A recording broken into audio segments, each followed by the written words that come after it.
आज जो इंसान मोबाइल चला रहा है वही कभी नंगा, भूखा और डरा हुआ जंगल में घूमता था।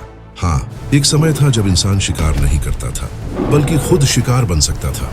हर झाड़ी के पीछे मौत, हर रात अंधेरा और ठंड, ना घर, ना भाषा, ना आग। तो फिर सवाल ये है, कैसे वही कमजोर जीव आज इस पूरी धरती पर राज कर रहा है? कैसे दो पैरों पर खड़ा होना उसकी किस्मत बदल गया? कैसे पत्थर का एक टुकड़ा पहला हथियार बना? कैसे आग की एक चिंगारी ने इंसान को जानवर से अलग कर दिया? और सबसे खतरनाक सवाल, अगर इंसान का दिमाग इतना विकसित नहीं होता तो क्या आज भी हम जंगल में होते? आज की इस वीडियो में हम खोलेंगे आदि मानव के जन्म का असली रहस्य, भूख से लेकर शिकार तक की कहानी, आग की खोज से लेकर भाषा के जन्म तक का सफर। ये सिर्फ इतिहास नहीं है, ये है इंसान बनने की सबसे खतरनाक, सबसे रोमांचक और सबसे सच्ची कहानी। वीडियो को अंत तक जरूर देखना, क्योंकि अंत में आप समझेंगे इंसान क्यों बना धरती का सबसे ताकतवर जीव। सबसे पहले एक बात बिल्कुल साफ समझिए, इंसान किसी आज के बंदर से पैदा नहीं हुआ। विज्ञान ये कहता है कि इंसान और आज के चिंपांजी जैसे प्राइमेट्स का बहुत बहुत पुराने समय में एक साझा पूर्वज था। वहां से समय के साथ अलग अलग रास्ते बने, जैसे एक ही नदी आगे जाकर अलग अलग धाराएं बन जाती है। यह बदलाव एक दिन में नहीं हुआ, ये लाखों साल की धीमी यात्रा थी, जिसमें हर पीढ़ी में छोटे छोटे बदलाव होते गए। जो बदलाव उस समय की प्रकृति, मौसम और खतरे के हिसाब से फायदेमंद थे, वही आगे बढ़ते गए। इसी को विकास या इवोल्यूशन कहते हैं। अब सवाल आता है, आदि मानव का जन्म कैसे हुआ? असल में कोई एक तारीख या एक सुबह नहीं थी जब अचानक पहला इंसान पैदा हो गया। शुरुआत अफ्रीका में हुई, जहां हमारे शुरुआती मानव जैसे पूर्वज रहते थे। जलवायु बदल रही थी, कई जगह जंगल कम हुए, घास के मैदान बढ़े। जब पेड़ कम हुए तो सिर्फ पेड़ों पर रहकर जीना मुश्किल होने लगा। भोजन दूर दूर बिखरा हुआ था और खतरे भी हर तरफ थे। ऐसे में जिन जीवों ने जमीन पर ज्यादा चलना शुरू किया, जिन्हें दूर तक देखना आता था, जो अपने हाथों से चीजें उठा सकते थे, उनकी बचने की संभावना बढ़ी। धीरे धीरे दो पैरों पर चलना मजबूत होता गया। और इस बदलाव का सबसे बड़ा फायदा यह हुआ कि हाथ चलने के काम से मुक्त हो गए। हाथ खाली हुए तो हाथों ने दुनिया बदल दी। अब हाथ सिर्फ पकड़ते नहीं थे, वे बनाते थे, तोड़ते थे, जोड़ते थे और आगे चलकर औजारों की शुरुआत यही से हुई। शुरुआती आदि मानव की जिंदगी का केंद्र था भोजन, क्योंकि भोजन नहीं तो कल नहीं। शुरुआत में वे प्रकृति से वही खाते थे जो आसानी से मिल जाए, फल, पत्तियां, बीज, जड़ें, कंद और मौसमी चीजें। पर यह खाना भी इतना आसान नहीं था। हर हरा पत्ता खाने लायक नहीं होता, हर फल सुरक्षित नहीं होता और कई जड़ें जहरीली हो सकती हैं। इसलिए आदि मानव ने सबसे पहले पहचान सीखना शुरू किया। कौन सा पौधा पेट भरता है, कौन सा बीमार करता है, कौन सा सिर्फ स्वाद देता है और कौन सा ताकत देता है। यह ज्ञान किसी स्कूल में नहीं मिलता था, यह अनुभव था। जो गलती करता उसे नुकसान होता, जो सीख जाता वह बचता। और धीरे धीरे यह सीख बच्चों तक पहुंचती गई, क्योंकि बच्चे वही देखते थे जो बड़े करते थे। इंसान का यह गुण देखकर सीखना बहुत बड़ा हथियार बना। लेकिन सिर्फ फल जड़ें खाने से एक सीमा थी।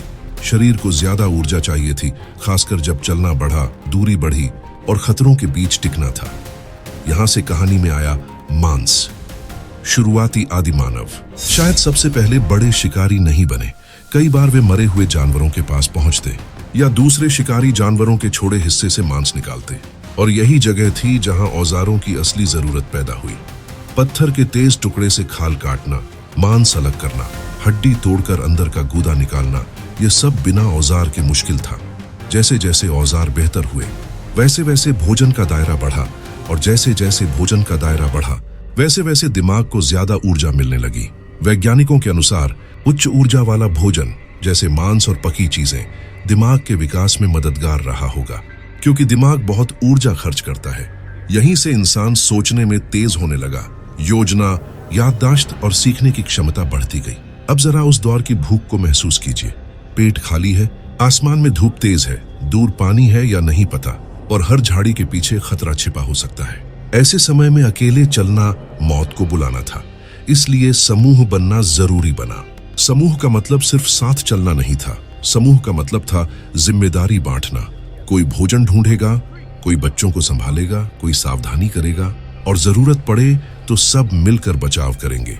यही समूह जीवन आगे चलकर समाज की पहली सीढ़ी बना। और अब आता है सबसे रोमांचक सवाल, बोलना कैसे शुरू हुआ?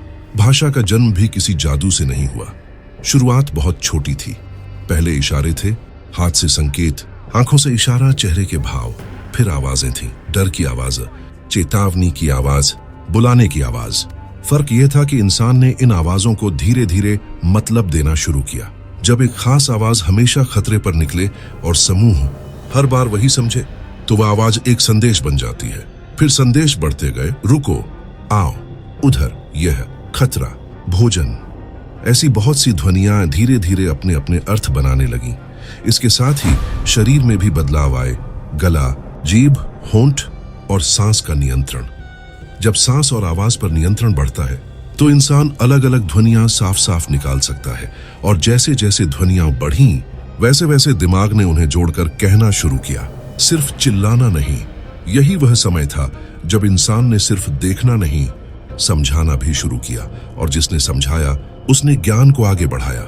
यही ज्ञान इंसान की असली ताकत बना। लेकिन इंसान की कहानी का सबसे बड़ा मोड़ आया, आग। आग से पहले दुनिया कच्ची थी, खाना कच्चा, रातें ज्यादा डरावनी, ठंड ज्यादा खतरनाक। आग की खोज का मतलब सिर्फ रोशनी नहीं था, आग का मतलब था प्रकृति पर पहला बड़ा नियंत्रण। शुरुआत में आग शायद जंगल की आग से मिली होगी। बिजली गिरी, पेड़ जले और किसी ने उस आग को पास लाने की कोशिश की। पहली बार आग को साथ रखना आसान नहीं रहा होगा। हवा बुझा देती, बारिश खत्म कर देती और चिंगारी बचाना किसी खजाने को बचाने जैसा रहा होगा।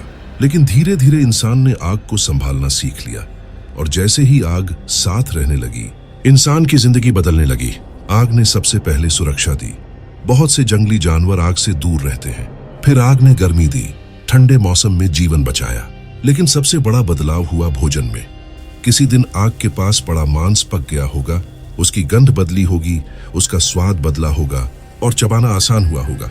पहली बार आदिमानव ने महसूस किया होगा कि पकाने से खाना सिर्फ स्वादिष्ट नहीं होता, वह ज्यादा काम का हो जाता है। पका हुआ खाना जल्दी पचता है, शरीर को जल्दी ऊर्जा देता है और कई चीजें जो कच्ची हालत में नुकसानदेह होती हैं, वे पककर सुरक्षित बन जाती हैं। पकाने से बीमारी फैलाने वाले बहुत से कीटाणु भी मर जाते हैं। यानी आग ने भोजन को बेहतर ही नहीं बनाया, भोजन को सुरक्षित भी बनाया। यह एक ऐसी खोज थी जिसने मानव विकास की रफ्तार बढ़ा दी। खाने को सुधारना यही नहीं रुका। आग के बाद इंसान ने तरीके सुधारे। उसने सीख लिया कि कौन सी जड़ ज्यादा देर पकानी है, कौन सा मांस धुएं में रखने से लंबे समय तक टिकता है, कौन से बीज पीसकर खाने में आसान होते हैं। धीरे धीरे भोजन सिर्फ पेट भरने का काम नहीं रहा, वह योजना बन गया। आज हम जिस स्टोरेज को जानते हैं, उसकी शुरुआती झलक तब दिखी जब लोग कुछ खाना बचाकर रखने लगे, सूखाकर, धुएं में या सुरक्षित जगह पर। क्योंकि अगर आज ज्यादा मिला है तो कल भी जिंदा रहना है। यह सोच, भविष्य के लिए तैयारी, इंसान की सबसे बड़ी पहचान बनती गई। और आग ने एक और चीज बनाई, मिल बैठना।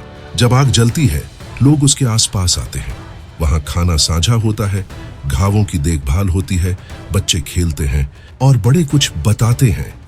आग के आसपास बैठकर ही शायद पहली बार लंबी बातचीत और शुरुआती कहानियां जन्मी होंगी। और कहानी का जन्म मतलब भाषा का मजबूत होना। क्योंकि कहानी बताने के लिए आपको सिर्फ इशारा नहीं, शब्दों का क्रम चाहिए। आपको याद करना होता है, जोड़ना होता है, समझाना होता है। यही प्रक्रिया दिमाग को और तेज करती गई। जैसे जैसे समय आगे बढ़ा, इंसान के औजार भी बदलते गए। पहले सिर्फ पत्थर के टुकड़े, फिर ज्यादा धारदार पत्थर, फिर लकड़ी के साथ जोड़कर भाले जैसे औजार, फिर शिकार की रणनीतियां। शिकार में भी बदलाव आया। अब सिर्फ मौका मिलने पर नहीं, बल्कि सोच समझकर, मिलकर, घेर कर शिकार होने लगा। इससे भोजन नियमित होने लगा और नियमित भोजन ने आबादी और जीवन काल दोनों पर असर डाला। बच्चों की देखभाल बेहतर हुई, बुजुर्गों का अनुभव काम आने लगा और समूहों में ज्ञान का भंडार बढ़ता गया। यही ज्ञान आगे चलकर अलग अलग जगहों पर अलग संस्कृति, अलग भाषा और अलग तरीकों में बदल गया। फिर आधुनिक मानव यानी होमो सेपियंस धीरे धीरे अफ्रीका से बाहर फैलने लगा। कोई ठंडे इलाकों की तरफ गया, कोई समुद्र के किनारे, कोई पहाड़ों की तरफ। हर जगह नई समस्या थी, नई ठंड, नए जानवर, नए पौधे, नए खतरे। लेकिन इंसान के पास एक ऐसी शक्ति थी जो किसी के पास नहीं थी। वह अपने व्यवहार को तेजी से बदल सकता था। वह सीख सकता था, दूसरों को सिखा सकता था और अपने औजार और भोजन के तरीके बदल सकता था। यही कारण है कि इंसान हर तरह के वातावरण में टिक गया। जहां जरूरत पड़ी वहां उसने कपड़े और आश्रय सुधारे, जहां जरूरत पड़ी वहां उसने भोजन जुटाने के नए तरीके बनाए और जहां जरूरत पड़ी वहां भाषा और समूह नियमों को और मजबूत किया। और अब जब हम पूरी यात्रा को पीछे मुड़कर देखते हैं तो समझ आता है कि आदिमानव का जन्म किसी एक बच्चे की कहानी नहीं था। वह एक लंबी प्रक्रिया थी। भूख ने उसे खोजी बनाया, डर ने उसे सतर्क बनाया, समूह ने उसे मजबूत बनाया, औजारों ने उसे सक्षम बनाया, आग ने उसे सभ्य बनाने की दिशा में धकेला और भाषा ने उसे इंसान बना दिया। क्योंकि भाषा ही वह दरवाजा है जहां से ज्ञान पीढ़ियों में बहता है। आज हम जो कुछ भी हैं, हमारी समझ, हमारी तकनीक, हमारी सभ्यता, उसकी जड़ें उसी आदिम दौर में हैं जब एक छोटा समूह अंधेरी रात में आग के पास बैठकर कल के लिए जीना सीख रहा था।